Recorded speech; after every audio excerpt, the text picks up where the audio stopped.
তার আগমন বার্তা আনন্দময়ী মহামায়ার পদধ্বনি অসীম ছন্দে বেজে উঠে রূপলোক ও রসলোকে আনে নবভাব মাধুরীর সঞ্জীবন। মহালয়া সকালে প্রত্যেক বছরের মতোই বেরিয়ে পড়েছিলাম বাইক নিয়ে, এবং গন্তব্যস্থল যদিও জানা ছিল না সেইভাবে, কিন্তু মোটামুটি জানতাম যে কাশবাগান খুঁজে বার করতে হবে, যেটা অন্যান্য বছর করিনি। তাই বাইক নিলাম এবং সোজা রওনা হয়ে গেলাম বাইপাসের দিকে।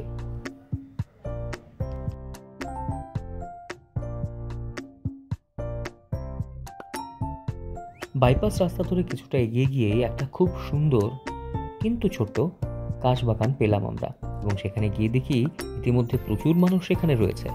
আজ মহালয়া, পিতৃপক্ষের অবসান হলো এবং মাতৃপক্ষের সূচনা। এবং আজকে এই পেছনে যেটা দেখছেন কাশবন, এই কাশবনগুলো শহরের বিভিন্ন জায়গাতে এখন কিন্তু আর দেখা যায় না, কিন্তু তারপরেও ওয়েসিসের মতো ছোট ছোট কিছু জায়গা রয়েছে যেখানে এই কাশফুলগুলো এখনও তাদের প্রাণ পাচ্ছে। তো এমনই একটা জায়গাতে আমরা আজকে চলে এসেছি এবং আজ গোটা দিন একটু বিশেষভাবে কাটানোর একটা প্ল্যান রয়েছে।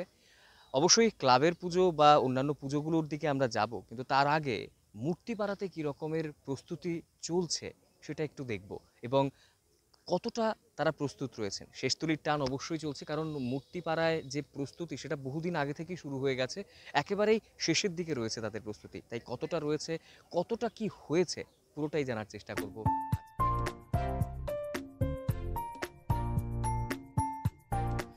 তো আমরা ঘুরতে ঘুরতে পেয়ে গেলাম একটা ছোট্ট বন্ধুকে, এবং ওর কাছ থেকে জানবো যে আজ মহালয়া এবং সামনেই দুর্গাপূজা, কিভাবে ও কাটাবে এবং আজকের দিনটাই বা কিভাবে কাটাচ্ছে সেটাও জানার চেষ্টা করব। কি নাম তোমার? পারমিতা ঘোষ। আচ্ছা, তো আজ সকাল কটায় উঠেছিলে? 6টা। 6টায় উঠেছো? তো 6টায় যে উঠেছো, লেট হয়ে গেল না? তো মহালয়া শুনতে পেয়েছো? হ্যাঁ, কোথায় শুনেছো? মানে রেডিওতে শুনেছো না কোথায় শুনেছো? আমাদের বাড়ির পাশে। আচ্ছা, বক্সে, আচ্ছা, অন্য অন্য জায়গা থেকে শুনেছো। আচ্ছা, যাক, হ্যাঁ, ভালো হলো। তো আজকের দিনটা কি করে কাটাবে? আজ তো এখন তো ঘুরতে বেরিয়েছো, কাশবনে এসছো, তো আজকের দিনটা কিভাবে কাটাবে? কি করবে আজকে? আজকে এখান থেকে কোথাও যাবে, ঘুরতে যাবে কোথাও? হ্যাঁ, আচ্ছা, ঘুরতে এখান থেকে কোথাও যাবে, কোনো প্ল্যান আছে?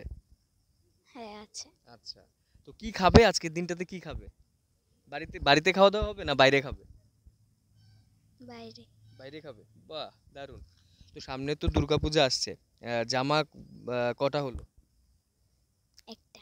একটা কিনেছো, বাহ। তো তারপর আরো কিনবে না একটাই? আরো কিনবো। আরো কিনবে?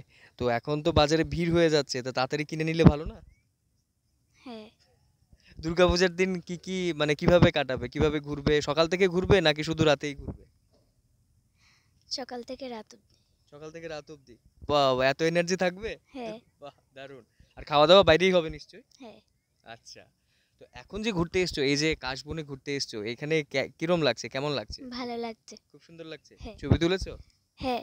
বাহ, দারুণ, থ্যাংক ইউ। কাশবনের অপরূপ সৌন্দর্য এই প্রথমবার অনুভব করলাম, এবং কাশ ফুলের সঙ্গে দুর্গাপূজার যে একটা খুব সুন্দর সম্পর্ক, তা অবশ্যই কিন্তু প্রাণকে দোলা দিল।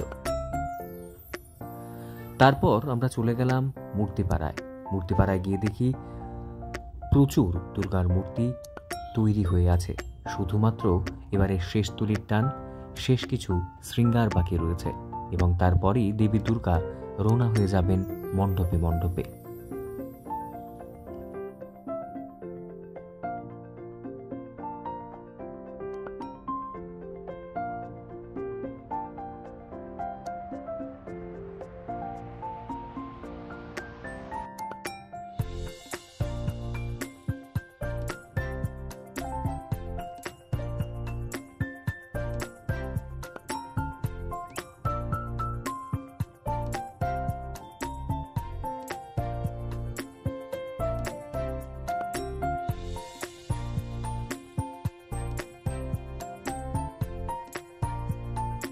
যেমনটা বলেছিলাম, রয়েছি আমরা মূর্তিপাড়ায়, এবং মূর্তিপাড়ার বিভিন্ন দৃশ্য তো অবশ্যই আপনারা দেখেছেন, এবং যেটা দেখা যাচ্ছে এসেই যে একেবারে কিন্তু শেষ তুলির টানটা বাকি রয়েছে, শেষ তুলির মুহূর্ত এই মুহূর্তে চলছে, একেবারেই শেষ। যেটা বলা যায় যে মায়ের শেষ স্বরূপটুকু আমরা দেখব আর কিছুদিন বাদেই। এমনই একজন মৃৎশিল্পী আমাদের সঙ্গে রয়েছেন, ওনার সঙ্গে একটু কথা বলবো এবং বলে জানার চেষ্টা করব বিভিন্ন বিষয়। দাদা, আপনার নামটা কি? আমার নাম হলো সুবল রুদ্রপাল। আচ্ছা, আপনি কত বছর যাবত এই মৃৎশিল্পের সঙ্গে জড়িত রয়েছেন? আমি প্রায় 50 বছর। 50 বছর। 50 বছর। আচ্ছা, মানে 50 বছর ধরে আপনি করছেন, না আপনার আগে আপনার বাবা? বাবারাও করে গেছে, এরপরে আমরা চলছে এই কাজটা। আচ্ছা, তো এখন আপনার যে পরের জেনারেশন, অর্থাৎ আপনার ছেলে মেয়েরা এই কাজের দিকে কি ইন্টারেস্টেড? ওরা কি করে এই কাজ? ছোটো ছেলে আসার একটু আগ্রহ আছে, হ্যাঁ একটু পড়াশোনা করে। বড় ছেলে তো আসবে না, আচ্ছা বড় ছেলে চাকরি করে, আচ্ছা মানে এতটুকুই রয়ে গেছে। দেখা যাক কী হয় আচ্ছা। পরবর্তীকালে। তো আপনাদের এই যে দুর্গা মূর্তির কথাই যদি আমি বলি, শুধু এই মূর্তি তৈরির কাজ কবে থেকে মোটামুটি শুরু হয়? তো চৈত্র মাসের থেকে স্টার্ট হয়ে থাকা, আচ্ছা, চৈত্র মাসের থেকে স্টার্ট হয়, এখন পর্যন্ত চলতেছে কাজ।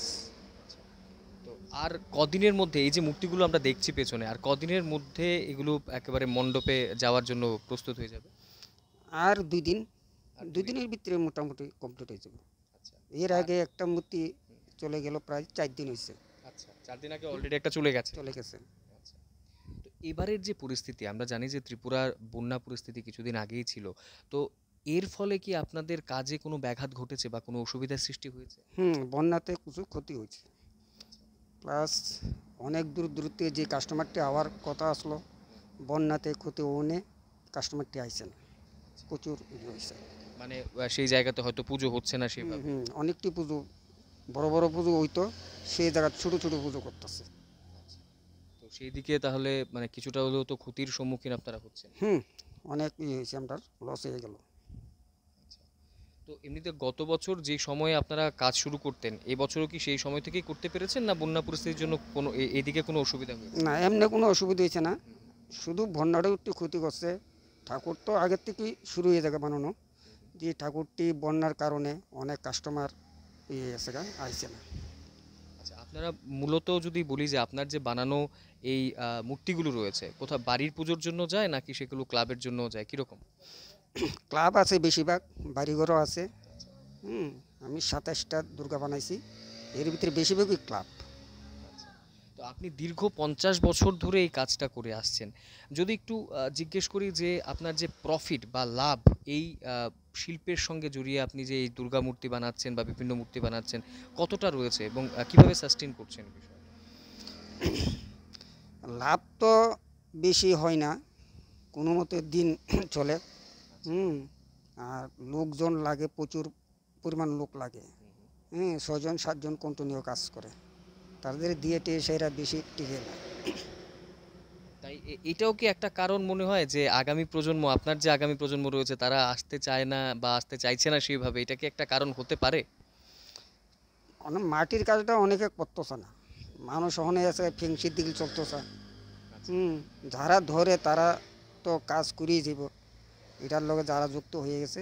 আর যারা নিত্য নতুন আইতেছে যাইতেছে, তারা কোনো এই কাজের কোনো নাই।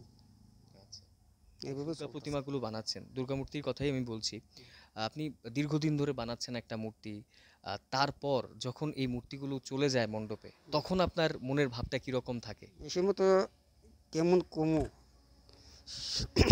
সারা মাস তো এটি নিয়ে আমরা খেলি, এরপরে যে সময় ঘরের থেকে চলে যায়, এই সময় মনটা একটা কেমন কেমন হয়ে থাকা। আবার আসবো দুর্গা, আবার ঠিক সেইভাবেই চলে যায়।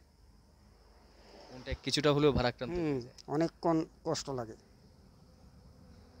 মূর্তিপাড়ায় মায়ের মূর্তিগুলো এখনও তৈরি হয়নি, কিন্তু প্রাণ ভরা অনেকটাই খুশি যেন পেলাম সেই মূর্তিপাড়ায় মূর্তিগুলো দেখে। আর মাত্র কয়েকদিনের অপেক্ষা। মহালয়ার সকালে আমরা বেরিয়েছিলাম ঘুরতে এবং তারপর আমরা যেমনটা বলেছিলাম মূর্তিপাড়ায় আসবো, মূর্তিপাড়ায় এসে একজন মৃৎশিল্পীর সঙ্গে কথা বললাম, যেটা জানলাম যে অনেক অভাব থাকা সত্ত্বেও তারা কিন্তু চালিয়ে যাচ্ছেন তাদের এই শিল্প, এবং আগামী প্রজন্ম আসবে কিনা সেদিকে সেটা একটা প্রশ্ন থেকে গেলেও তারা যখন এই কাজটা করছেন, তারা কিন্তু নিজের 100% দিয়ে করছেন এবং আগামী দিনেও করে যাবেন, এমনটাই কিন্তু বলেছেন। মায়ের মূর্তি তারা বানাচ্ছেন অনেক দিন যাবত, তারপর যখন মায়ের মূর্তিটা চলে যায় বেরিয়ে, তখন কিন্তু তাদেরও বুকটা খালি হয়ে যায়, এমনটাই তিনি বললেন। আজ আমরা মূর্তিপাড়ায় এলাম, আপনাদের সামনে বিভিন্ন চিত্র তুলে ধরলাম, চেষ্টা করব আগামী দিনে আমরা বিভিন্ন মণ্ডপগুলোতে, যেগুলো হয়তো সচরাচর মানুষের চোখে আসে না বা সচরাচর চোখে পড়ে না এমন কিছু মণ্ডপ আপনাদের সামনে তুলে ধরার এবং সেখানের প্রিপারেশন কেমন চলছে সেগুলো কিন্তু অবশ্যই তুলে ধরার চেষ্টা করব আপনাদের সামনে। আজ এখানেই শেষ করছি। আমি অর্ণব। অবশ্যই পরবর্তী ভিডিওর জন্য চোখ রাখবেন এই চ্যানেলে।